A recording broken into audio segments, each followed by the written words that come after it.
Oxygen की कमी अब दूर होगी। ऑस्ट्रेलिया ने भारत को मेडिकल मदद भेजी है। 1000 से ज्यादा वेंटिलेटर दिल्ली पहुंच चुके हैं। ऑक्सीजन कॉन्सेंट्रेटर भी दिल्ली पहुंचे हैं। भारत ने इसके लिए ऑस्ट्रेलिया को शुक्रिया कहा। ऑस्ट्रेलिया से ऑक्सीजन की इस मदद के बदले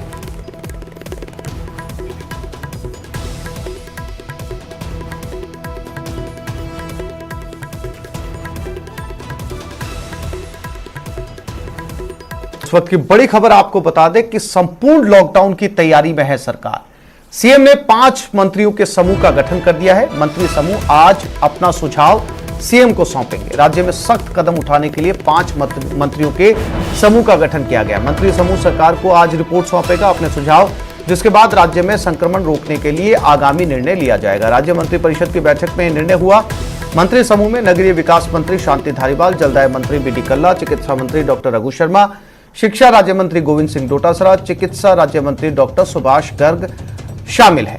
मंत्रिपरिषद की बैठक में आम राय थी कि संक्रमण की चिंताजनक स्थिति पर अंकुश लगाने के लिए कुछ समय तक विवाह आयोजनों को स्थगित कर दिया जाए। बहुत अधिक आवश्यकता हो तो केवल कोर्ट मैरिज ही की जाए। रेड अलर्ट कर्फ्यू की गाइडलाइन को सख्ती से लागू करते हुए आवागमन न्यूनतम किए जाने का सुझाव दिया गया था।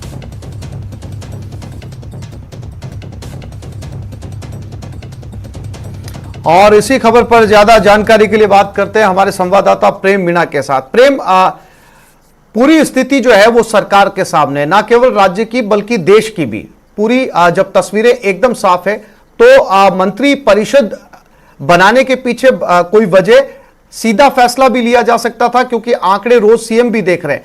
क्या कुछ नया होगा इस फैसला लेने के अंदर कि संपूर्ण लॉकडाउन लगाया जाए?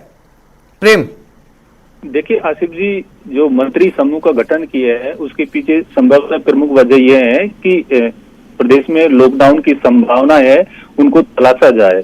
और इससे पहले जब पिछले वर्ष लॉकडाउन लगाया गया था तो अचानक लगाया गया था। इसकी वजह से काफी अफरा तफरी और अराजकता का माहौल प्रदेश में हो गया था, क्योंकि अब कोरोना की जो संक्रमण है वो गांव तक भी फैल गया है। और इस चैन को तोड़ने के लिए अब राज्य सरकार बड़ा निर्णय लेने के लिए जा रही है और ऐसा माना जा रहा है कि कल से पूरे राज्य में लॉकडाउन लगाया जा सकता है।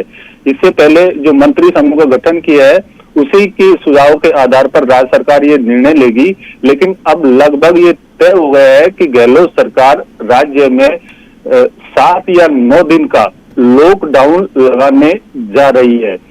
कल देर रात मुख्यमंत्री अशोक गहलोत की अध्यक्षता में मुख्यमंत्री आवास पर मंत्रिपरिषद की अहम बैठक हुई थी, जिसमें तमाम जो कैबिनेट मंत्री थे उनकी एक राय थी कि प्रदेश में हालात बेकाबू होते जा रहे हैं। ये तो कल से ही लगभग तय माना जा रहा है कि राज्य सरकार जो है वो संपूर्ण लॉकडाउन लगाने जा रही है और बाजार में ये अटकलें भी लगातार है कि सरकार जो है वो 7 से 15 दिन का फैसला संपूर्ण लॉकडाउन का ले सकती है। लेकिन इस बीच नया पेच जो है वो 5 मंत्रियों की जो बैठक का गठन किया गया है, ये अपना सुझाव देंगे। अगर इन 5 मंत्रियों के सुझाव को लिया भी जाता है तो इस संपूर्ण लॉकडाउन में बदलेगा क्या? देखिए आसिफ जी, आपने बिल्कुल सही सवाल किया। दरअसल लॉकडाउन जैसी स्थिति तो प्रदेश में फिलहाल लागू है, लेकिन जो कोरोना वायरस फैल रहा है उसके पीछे प्रमुख वजह मानी जा रही है शादी समारोह का होना। तो यदि लॉकडाउन लगता है तो शादी समारोह में पूर्णतः रोक लग जाएगी। इसके अलावा निजी वाहन है उन पर भी पूरी तरह प्रतिबंध लग जाएगा। केवल आवश्यक और अति आवश्यक सेवाओं को छोड़कर पूरे राज्य में आवाजाही पर रोक लग जाएगी। और कोरोना फैलने के पीछे प्रमुख वजह यही मानी जा रही है कि सरकार ने जो रेड अलर्ट जन अनुशासन पखवाड़ा घोषित किया गया था उसके दिशा निर्देशों की पालना लोग नहीं कर रहे हैं। पूर्ण लॉकडाउन लगने से कोरोना वायरस की केसों की संख्या में कमी आएगी, लेकिन सरकार अपनी तरफ से पूरी कोशिश कर रही है कि लॉकडाउन लगे तो आम जन को किसी तरह की परेशानी न हो। इसके लिए जो मंत्री समूह है वो आवश्यक सुझाव भी सरकार को देगा ताकि पिछले वर्ष की तरह अराजकता और अफरा तफरी का माहौल प्रदेश में न हो। जी प्रेम, तमाम जानकारी के लिए आपका धन्यवाद।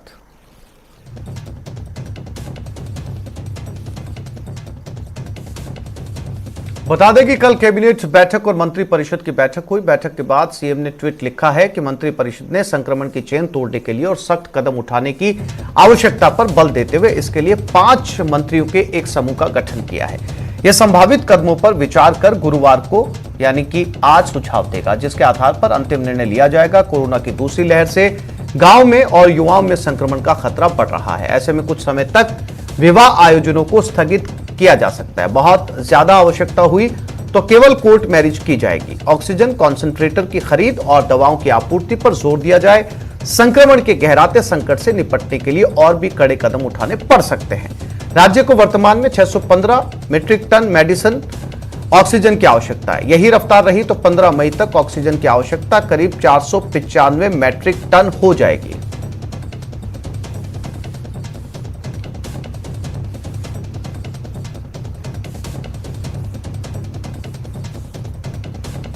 और कल हुई मंत्रिपरिषद की बैठक में रेड अलर्ट कर्फ्यू की गाइडलाइन को सख्ती से लागू करते हुए आवागमन न्यूनतम किए जाने का सुझाव दिया गया। वहीं बैठक में बताया गया कि नगरीय विकास और स्वायत्त शासन विभाग ने राज्य के 59 निकाय क्षेत्रों में ऑक्सीजन प्लांट लगाने की महत्वपूर्ण योजना तैयार की है। इस पर करीब 125 करोड़ रुपए खर्च होना अनुमानित है। करीब 2 महीने में ये प्लांट स्थापित हो सकेंगे। इनसे ऑक्सीजन की उपलब्धता में सुधार आएगा।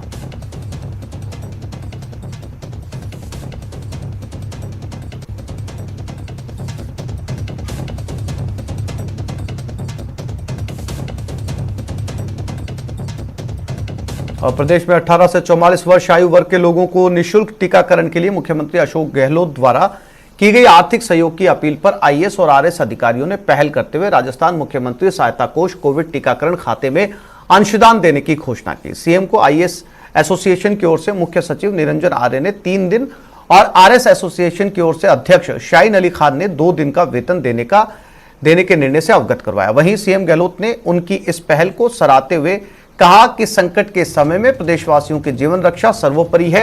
इस दिशा में हर वर्ग का सहयोग राज्य सरकार के कोविड प्रबंधन के प्रयासों को और मजबूती प्रदान करेगा।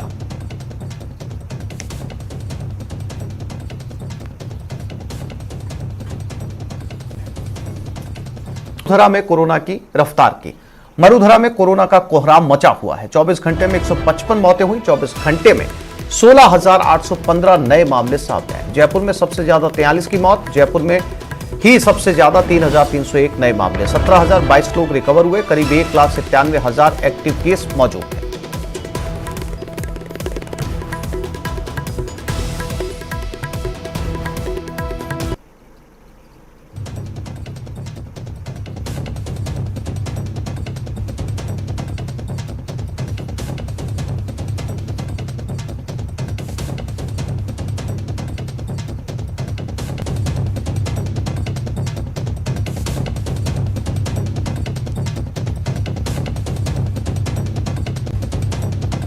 और कोरोना संकट के बीच मुख्यमंत्री अशोक गहलोत ने बड़ा फैसला किया। सरकार ने 59 नए ऑक्सीजन प्लांट्स को मंजूरी दी है। शहरी निकायों के जरिए 2 महीने के अंदर इन प्लांट्स का काम पूरा हो गया, जिसमें करीब 125 करोड़ रुपए की लागत आएगी। एक्सप्रेशन ऑफ इंटरेस्ट के माध्यम से इच्छुक कंपनियों से मांगे जाएंगे औपचारिक प्रस्ताव। इन प्लांट से रोजाना 11,275 ऑक्सीजन सिलेंडर की आपूर्ति होगी।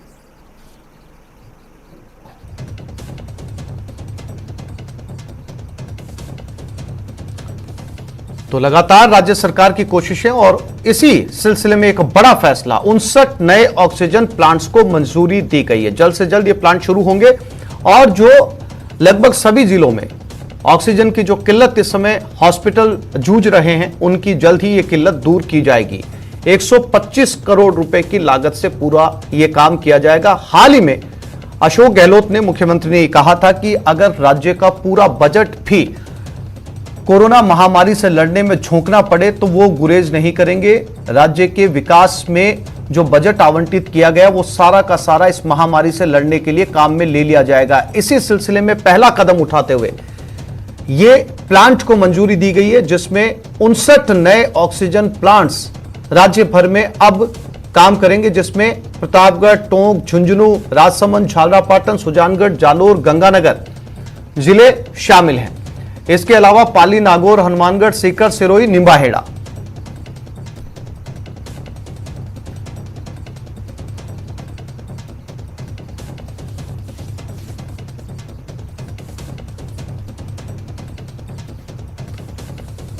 और सख्ती से ही कोरोना संक्रमण की चेन टूटेगी, ये कहना चिकित्सा मंत्री रघु शर्मा का। साथ ही मंत्री ने केंद्र से और वैक्सीन की मांग की ताकि मिशन वैक्सीनेशन अभियान जारी रहे। साथ ही वैक्सीन सर्टिफिकेट पर पीएम की फोटो पर भी सवाल उठाए।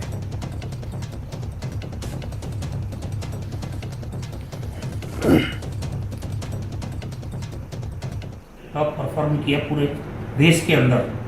कोरोना के प्रबंधन में भी हमने सबसे अच्छा प्रबंधन किया। आज भी हमारा प्रबंधन पूरे कंट्री के दूसरे राज्यों के मुकाबले बहुत अच्छा है। फिर भी मुख्यमंत्री जी ने कह दिया कि हमें राज्य की युवा पीढ़ी को सुरक्षित रखना, बचाना है, तो ये भार भी हम वहन कर लेंगे। अब सवाल ये है कि 7 करोड़ डोज चाहिए हमको, 3 करोड़ 25 लाख लोग हैं बेनिफिशरी, 2 डोज लगेगा तो 6.5 करोड़ तो वही हो गया। 10% अगर वेस्टेज मानते हैं, 7 करोड़ डोज हमको कब उपलब्ध कराएंगे? वैक्सीनेशन की तैयारी जितनी राजस्थान ने की, हमने वैक्सीनेशन साइट्स बनाई पूरे राजस्थान के अंदर, हमने स्टोरेज की कैपेसिटी डेवलप की, शानदार स्टोरेज की कैपेसिटी है। हमने कोल्ड चेन पॉइंट 2444 बनाए। राजस्थान की पर्याप्त तैयारी है, लेकिन इस एज ग्रुप के लिए अलग से व्यवस्था हमको करनी है। लेकिन वैक्सीन की अवेलेबिलिटी पर डिपेंड करता है। अगर हमारे को भारत सरकार इंश्योर करवा दे सीरम इंस्टीट्यूट से कि हमने जितनी डोजेज मांगी है उतनी डोजेज वो टाइमली हमको दे देंगे, तो अलग से व्यवस्था भी कर लेंगे, कोई दिक्कत नहीं है इसमें। अब जब उसमें कोई वैक्सीनेट होता है, उसके बाद जो सर्टिफिकेट निकलता है, हम प्रधानमंत्री जी की फोटो, तो भाई एक बात बताओ, जब आप खर्चा सारा राज्यों के माथे डाल रहे हो तो फिर आप अपनी फोटो तो कम से कम उसमें मत डालें। तो जन अनुशासन पखवाड़ा है, ये सख्ती के बाद में मुझे लगता है कि कोरोना की चेन टूटेगी आने वाले 3-4 दिन में, और मृत्यु के केसेस भी कम होंगे। हमने जो विशेषज्ञ चिकित्सकों का दल बनाया वो भी कुछ नहीं कर पा रहे हैं। पूरे देश के पैमाने पर कोई भी ये नहीं कर पा रहा इसका पीक कब आएगा। लेकिन हम ये मानते हैं कि ये जो रेड अलर्ट जन अनुशासन पखवाड़ा है, इसके दौर में जो सख्ती होगी, ये एक करीब करीब लॉकडाउन जैसा ही है। तो हमें उम्मीद है कि बढ़ते हुए जो संक्रमण के केसेस हैं उसको गिरावट आएगी।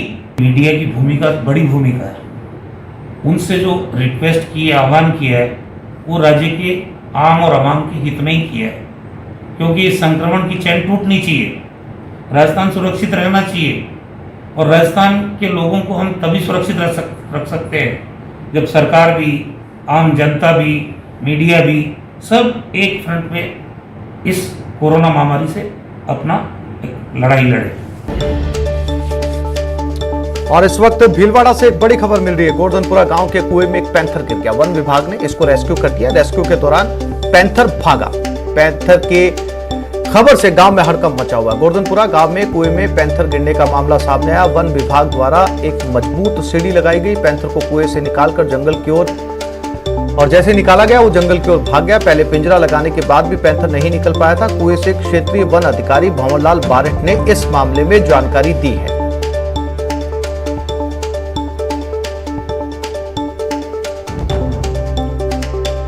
भीलवाड़ा से इस वक्त की बड़ी खबर, जहां गोवर्धनपुरा गांव में एक कुएं में पैंथर गिर गया था। वन विभाग की टीम मौके पर पहुंची, रेस्क्यू किया और रेस्क्यू के दौरान पैंथर भाग निकला। कुएं से निकालने की कोशिश की और जैसे कुएं से निकाला, पैंथर जंगल की तरफ भाग गया। पैंथर के भागने से गांव में इस समय हड़कंप का माहौल है। क्षेत्रीय वन अधिकारी भंवरलाल बारठ ने इस मामले में जानकारी दी।